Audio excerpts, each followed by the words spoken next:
Well, good morning, everyone, and thank you so much for tuning on in to our Valley News Now desk this morning on this May Day, Thursday.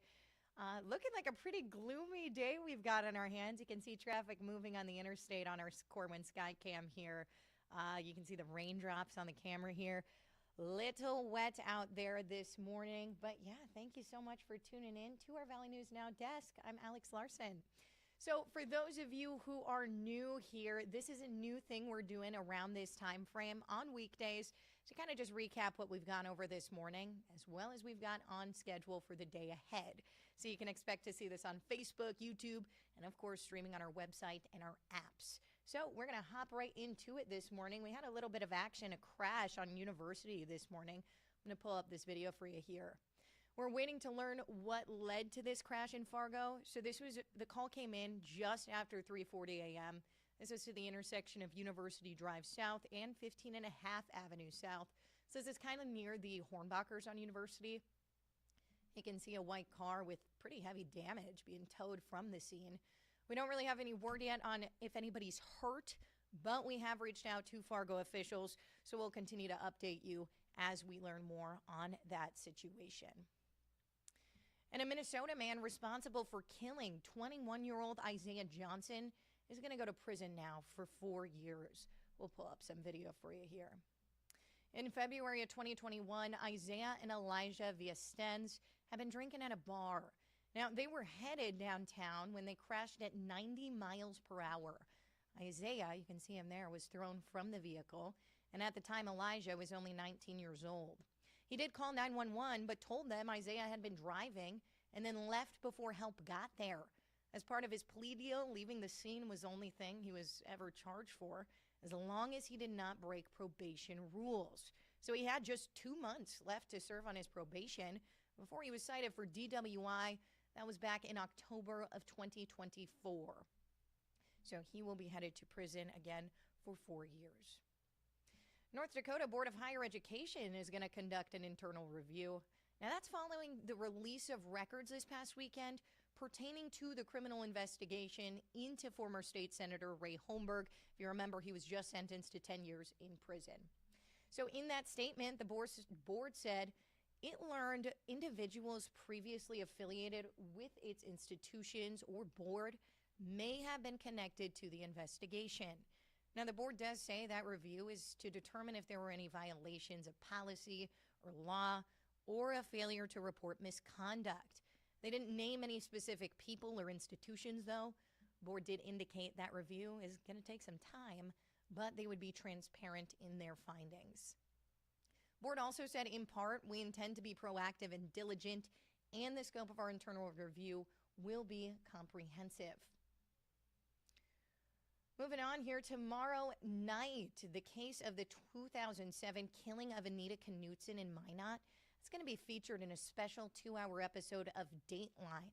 Knutson was found fatally stabbed in her Northwest Minot apartment. That was back in June of 2007. So Dateline correspondent Blaine Alexander is going to report on that segment.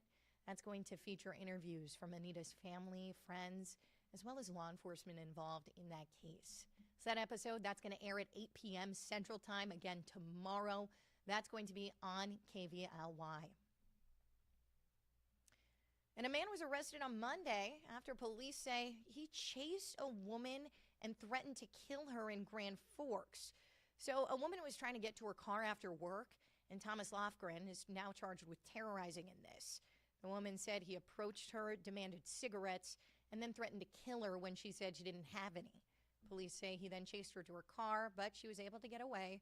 Police do say that they did take similar calls in the same area for that same thing earlier in that day.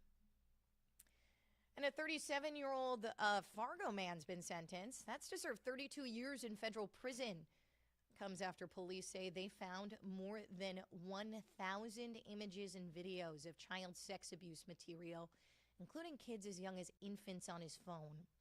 At the time of his arrest, police say Dustin Ray Fredrickson committed that offense.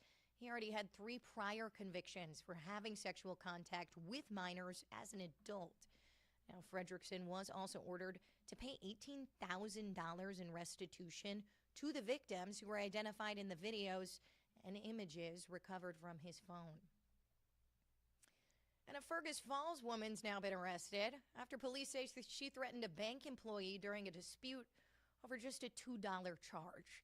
Police say 71-year-old Cynthia Ray Nelson went into a bank and then made comments about, quote, going postal. She did that while making a gun gesture. She's been charged with disorderly conduct and making threats of violence. And while most crime stats are falling in the Fargo area, reported sexual assault and rape cases are actually on the rise. That's according to a report recently released by Fargo Police Department. Now, rape cases grew 37% from 2023 to 2024. And Valley News Team's Harrison Prey is going to show us how the police department chose to express their support for victims of sexual assault. We're going to take a listen to that right here. The Fargo Police Department suited up a little differently on Wednesday. Instead of the typical officer uniform, they added denim to their wardrobe. What it means to us is that it's another day that we can bring awareness to the victims of sexual assault. Denim Day is observed on the last Wednesday of April to protest against victim blaming and the idea that survivors are responsible for their own assault by what they wear. Our division gets to maybe wear a little bit more comfortable clothing, but they get to wear that clothing for a very good cause. The day stems from an Italian Supreme Court ruling that overturned a rape conviction, saying the victim's tight jeans implied consent. We dug through the Fargo Police Department's newly released crime stats, showing various crimes across the city in 2024. It shows that from 2023 to 2024, reported rape cases grew 37%. There was an anomaly in 2023 where the numbers dropped, and then so it showed what was a spike in 2024. But if you look at that gradual rise over the last 10 years, where we're at in 2024 makes a little bit more sense. Captain Alfeld says the Fargo Police Department is doing what they can to police these cases going forward and show support to those affected by sexual assault. In Fargo, Harrison Prey, Valley News Live. Thank you very much. So far in 2025, in the downtown area, calls for service for rape actually dropped 67%. That's from 2024 to 2025, with just 2 calls so far this year. And North Dakota Governor Kelly Armstrong said in his first speech as governor that property tax relief and reform was his top priority from this year's legislative session. Right now, though, state lawmakers are at a stalemate on how to make that happen, with representatives, supporters of Armstrong's proposal, offering near total relief for most homeowners. But many senators are arguing that everyone should pay at least a quarter of their property tax to keep them interested in local matters. So Senator Mark Weber of Castleton said, quote, excuse me, I'll make that clear. We are not prepared to concede, and I think everyone sitting here knows that. Both chambers also have an alternate tax relief bill that includes many of the same provisions, as well as that skin in the game provision. So changes and a new route could be coming to Grand Forks International Airport. That's big news up in Grand Forks. That's pretty awesome. And this is all thanks to a new grant. Now, the airport received a $1 million grant. They just got that. First things first, they want to add a United service direct to Denver. Airport officials say eyes were on Denver because the possibilities are pretty endless, and travelers want more westbound options. So we're going to hear from officials at Grand Forks International Airport. Here we go. But it's more than just Denver. Certainly passengers can go to Denver, but then beyond that westbound service, connections to the West Coast and other places even in the Southwest or throughout the country. So it would provide that additional hub network to be able to connect through. So the next step is to meet with United at corporate headquarters with a target goal of flights becoming available in 2026. And millions worldwide watched Pope Francis's funeral last weekend. You may not have realized a local tie, though. Bishop John T. Fulda of Fargo was actually the first bishop appointed by Pope Francis in the U.S. That was back in 2013. Now, we spoke to Bishop Fulda to hear how that conversation went. Let's take a listen. I got a phone call from the Pope's representative here in the United States, and He asked for me by name, and he told me that he had news for me that Pope Francis had decided that I should become the next Bishop of Fargo. And he also told me that if I accepted that appointment, that I would be the first bishop he appointed in the United States. Well, how cool is that? Well, the next step for the church following the Pope's funeral is to now elect a new Pope. So the new conclave to elect Pope Francis's successor, that is starting up next Wednesday. Previous two conclaves held in 2005 and 2013, those lasted just 2 days. Fun fact for you here, no American has ever been chosen to be Pope. Big news in the sports world tonight. The Minnesota Wild are facing off against the Vegas Golden Knights in Game 6 of the first round of the Stanley Cup playoffs. Now, the Vegas currently leads Wild 3-2 in that series.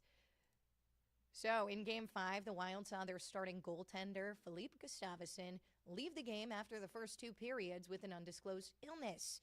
Marc-Andre Fleury stopped 6 of the 7 shots he faced in relief, but he did allow the game-winning overtime goal. We do have some good news, though, for Wild fans. Head coach John Hines does expect Gustavsson to be ready to play tonight. Wild will look to force a Game 7 tonight in St. Paul. Puck drops at 6:30 at the Xcel Energy Center. That's pretty exciting. If anybody's heading on out to the game, I'm sure that'll be a super fun one to watch. Just drive safe out there as you head on over to the Xcel Energy Center. We're going to continue our sports news here. Minnesota Timberwolves eliminating the Los Angeles Lakers last night. That was in Game 5 of their first round series of the NBA playoffs. Timberwolves owning much of the first half and leading in Los Angeles, and they held that lead the rest of the way, winning 103-96. Timberwolves now move on to the Western Conference semifinals, where they're going to take on the winner of the Houston Rockets and Golden State Warriors series. Moving on here, we've got some pretty cool video to show you here. It's been a pretty cool week over at the Fargo Air Museum. So Vietnam Memorial Week's been going on. They kicked things off on Saturday. They had an amazing opening ceremony. Again, they continue that on into Sunday, and they've had events going on at the Fargo Air Museum all week. So I'm going to pull up this flyover video for you here. Here we go. Now, we shot this in the Hector Airport viewing lot. Again, this is part of Vietnam Memorial Week at the Fargo Air Museum. They've got tons of different aircraft and military vehicles are all on display this week. They've got a bunch of other stuff there, too. It's really cool. You should probably go check it out if you've got any time coming up today or tomorrow to head on over over there.